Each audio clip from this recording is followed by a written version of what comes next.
അസ്സലാമലൈക്കും. വാലൈക്കും മുസ്സലാം. ഹംസക്ക കാലത്ത് തന്നെ പോന്നോ? എന്തായി മോനെ? ഞാൻ ഇന്നും എംബസിയിലേക്ക് പോകുന്നുണ്ട്. വേഗം ശരിയാവും. ആ സ്പോൺസർ അറബി ഓനെ ചതിച്ചതാ. ഓനെ ആരും പറ്റിക്കൂല. അതിപ്പോ എനിക്കും ഹംസക്കും അറിയാം, നിയമത്തിന് അറിയില്ലല്ലോ. 30 കൊല്ലം ഇവിടെ കിടന്ന് ഞാൻ നയിച്ചിട്ടും ഒരു നേർഗതി ഇല്ലാതെ വന്നപ്പോഴാ ഓനെ കൂടി വിസ അയച്ച് വരുത്തിയത്. എന്നിട്ടിപ്പോ ഇവിടെ ജയിലിലെ ഇരുട്ടറെ കിടക്കാനാണല്ലോ എന്റെ മോന്റെ വിധി. എംബസിയിൽ ചിലര് സഹായിക്കാന്ന് പറഞ്ഞിട്ടുണ്ട്. റഷീദിന് പെട്ടെന്ന് റിലീസ് കിട്ടും. ഒരുപാട് ഓടി നടക്കണതല്ലേ, ചെലവുണ്ടാവും. എന്റെ കയ്യില് ഇതേ ഉള്ളൂ. ഇതിനൊക്കെ കാശ് മേടിച്ചിരുന്നെങ്കിൽ ഞാനിപ്പോ ഇവിടുത്തെ ഷെയ്ക്ക് ആയേനെ. കയ്യിൽ വെച്ചോളൂ. ഹംസക്കൊക്കെ കുടിക്കാൻ എന്തെങ്കിലും കൊടുക്ക്. വേണ്ട റസാക്ക്, വിശപ്പോ എന്താവോ ഒന്നും ഇല്ലാണ്ടായിക്കണ്. സ്റ്റോക്കെല്ലാം തീരാറായി. കഴിഞ്ഞ തവണ ഇറക്കിയതിന്റെ പേയ്മെന്റ് കൊടുക്കാനുണ്ട്. കൊടുക്കാടോ. താൻ 100 റിയാലിന്റെ റീചാർജ് കൂപ്പൺ എടുക്ക്. കടയിലെ കാര്യം നോക്കാണ്ട് റസാക്ക് ഇങ്ങനെ നടന്നാൽ ശരിയാവില്ല കേട്ടോ. ബത്തേലെ കടയുടെ കാര്യം അറിയാലോ, അതുപോലെ ഇതും പൂട്ടിപ്പോണ്ടെന്ന് നോക്കൂ. പിന്നെ ഞങ്ങളെ കുറ്റം പറയരുത്. നാട്ടുകാരുടെ കാര്യത്തിനായാലും ഇവിടുന്ന് കിട്ടിയാലേ ചെലവാക്കാനുണ്ടാവൂ. എല്ലാം ശരിയാവൂടോ. ഒറ്റ കൂപ്പണല്ല, 50 റിയാലിന്റെ 2 കൂപ്പൺ. എന്നിട്ടെന്തിനാ വൈകുന്നേരം ആവുമ്പോഴേക്കും 50ന്റെ 2 കൂപ്പണും നാട്ടുകാർക്ക് വേണ്ടി വിളിച്ചു തീർക്കൂലേ? രണ്ടായാലും കണക്കാ.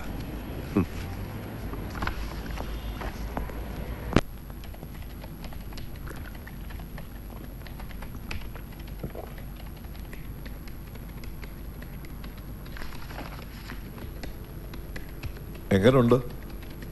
എന്തൊക്കെയാ അജിത്ത് ഈ എഴുതി വെച്ചിരിക്കുന്നത്? ഞാൻ പറഞ്ഞ വാർത്തയാണോ ഇത്? ഇതൊരുമാതിരി ഡിറ്റക്റ്റീവ് നോവൽ വായിക്കുന്ന പോലെ ഉണ്ടല്ലോ. ഇത്തിരി പൊടിപ്പും തൊങ്ങൽ വെച്ച് പൊലിപ്പിച്ചില്ലെങ്കിലേ വാർത്ത വായിക്കാനൊന്നും ആളെ കിട്ടില്ല റസാഖെ. യഥാർത്ഥ ജീവിതത്തിന് വായനക്കാരില്ലടോ. മനസ്സിലായി. കഥയും നോവൽ എഴുതി തോറ്റുപോയവരാ ജേർണലിസ്റ്റ് ആവുന്നത് എന്ന് പറയുന്നത് സത്യ. എന്തിനാ അജിത്തെ നിങ്ങളുടെ സംശയവും ഭാവനയും വെച്ച് ഈ പാവങ്ങളുടെ ജീവിതം ഒട്ടിങ്ങനെ തട്ടിക്കളിക്കുന്നത്? സ്പോൺസറെ തല്ലിയതിന്റെ പേരിൽ അറസ്റ്റിലായ ചേർത്തലക്കാരൻ സുരേന്ദ്രനെ പറ്റി വന്ന വാർത്തയില് സ്പോൺസറുടെ ഭാര്യയുമായി സുരേന്ദ്രന് ബന്ധമുണ്ടായിരുന്നോ എന്ന സംശയമാണ് വഴക്കിലെത്തിയത് എന്ന് നിങ്ങൾ എഴുതിയില്ലേ? ഒടുവിൽ അത് എവിടം വരെ എത്തിയെന്നറിയാമോ?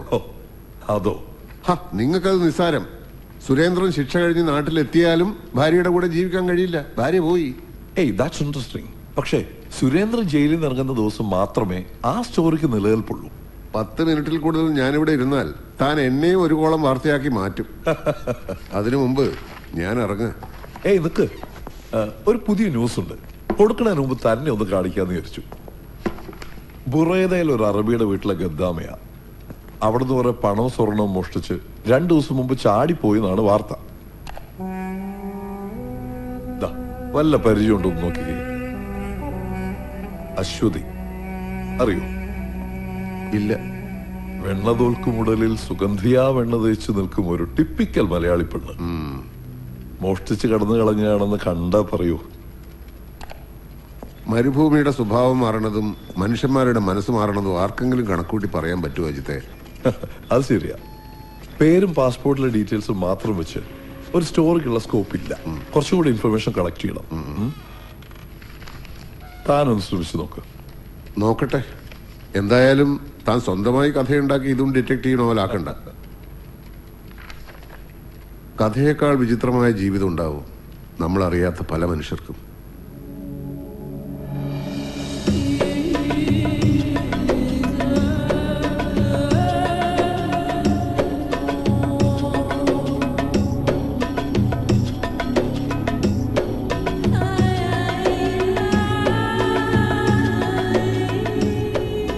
നമ്മള് ബുറൈദയിലാ താമസം. റിയാദിൽ നിന്ന് 400 കിലോമീറ്റർ ഉണ്ട്. ചവിട്ടി വിട്ട 3-3.5 മണിക്കൂർ കഷ്ടി.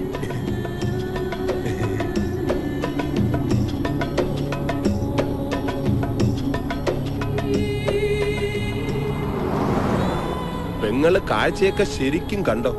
അറബിയുടെ വില്ലേന്റെ അകത്ത് കയറിയാ പിന്നെ പുറം ലോകം കാണുന്നത് തിരിച്ച് എയർപോർട്ടിൽ പോകുമ്പോഴാവും. പെങ്ങൾക്ക് വിശക്കുന്നുണ്ടാവുമല്ലേ? 1.5 ദിവസം എയർപോർട്ടിൽ ഇരുന്നതല്ലേ? സാരില്ല. വഴിയിൽ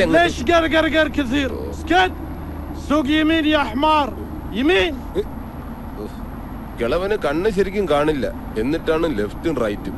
10 കൊല്ലം മുമ്പ് ഞാൻ ഇവരുടെ വണ്ടി ഓടിക്കാൻ തുടങ്ങിയപ്പോ മുതലുള്ളതാ വടിവച്ചുള്ള ഈ കുത്തല്.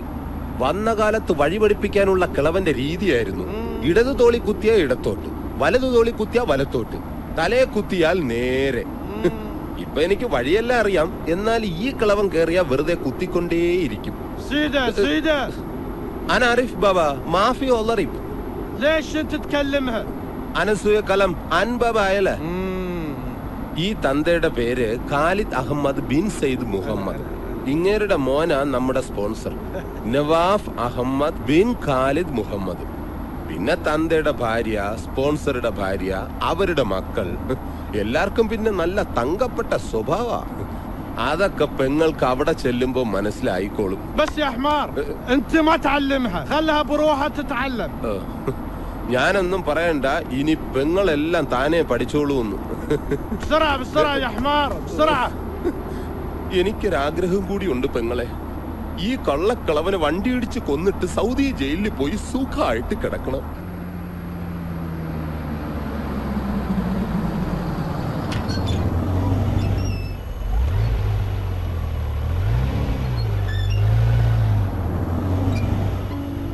ഇതാണ് വീട്.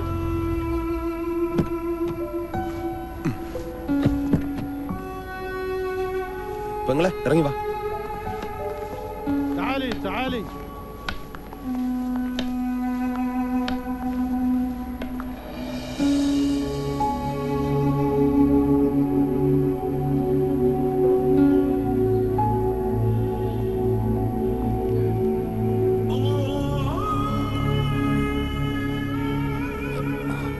ഇതാ നമ്മുടെ സ്പോൺസർ ബാബ ഹാദി ഗദ്ദാമ.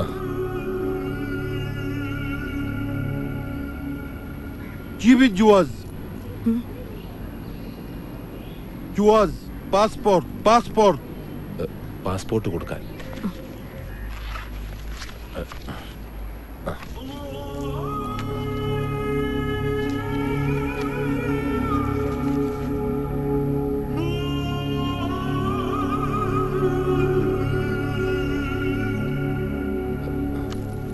روحي جوا. അകത്തോട്ട് പൊക്കോളാൻ. നേരെ ചെന്നിട്ട് ലെഫ്റ്റ് ചെല്ല.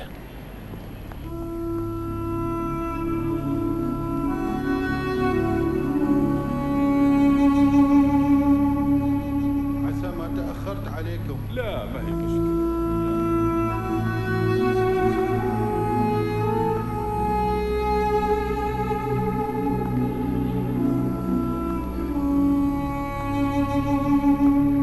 ليش حيرانة؟ تعالي تعالي.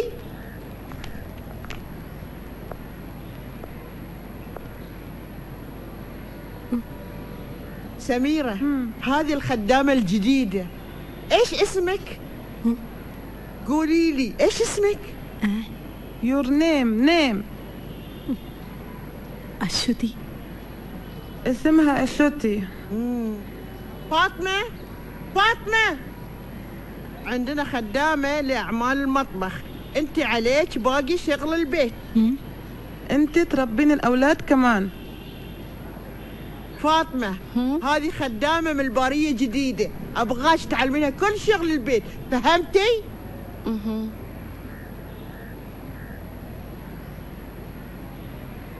دليها الغرفة وأعطيها عباية تلبسها.